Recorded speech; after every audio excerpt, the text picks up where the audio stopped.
जब शाजिर को पता चलता है कि शफा मां बनने वाली है तो उसका गुस्सा और भी बढ़ जाता है।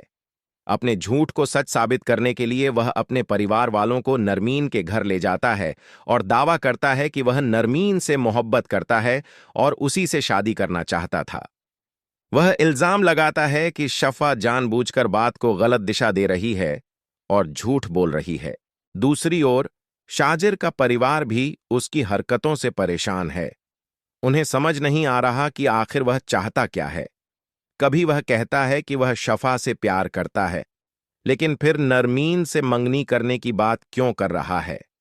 शाजिर की बहन अपने पिता से कहती है कि नरमीन का परिवार हमारे स्टैंडर्ड का नहीं है और शाजिर अपनी हरकतों से पूरे परिवार की इज्जत कम कर रहा है। इस पर उसके पिता फैसला करते हैं कि अब उन्हें खुद दखल देना पड़ेगा, वरना शाजिर अपनी मनमानी करता रहेगा। उधर शफा बेहद नाराज होकर वहां से चली जाती है। शाजिर उसे रोकने और समझाने की कोशिश करता है, लेकिन वह उसकी कोई बात नहीं सुनती। गुस्से में शाजिर अपने ऑफिस पहुंचकर सामान तोड़ना शुरू कर देता है। वहीं शफा पूरे रास्ते यही सोचती रहती है कि अब आगे क्या होने वाला है।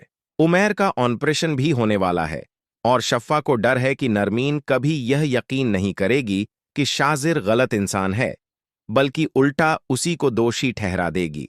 इन सब बातों को सोचते सोचते शफा और ज्यादा उलझन में पड़ जाती है। घर वाले भी हैरान हैं, क्योंकि उन्होंने पहले कभी शाजिर का ऐसा व्यवहार नहीं देखा था। अब वे तय करते हैं कि इस मामले में मास से बात की जाएगी।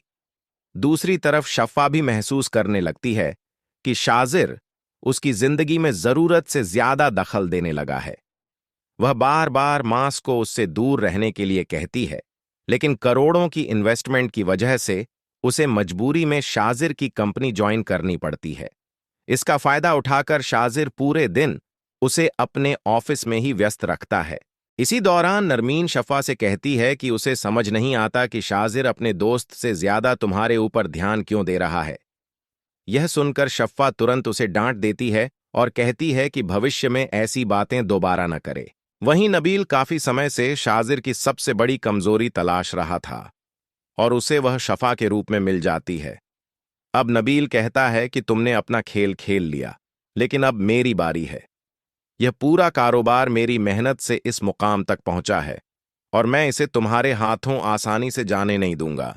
अब देखना होगा कि नबील की अगली चाल क्या होगी।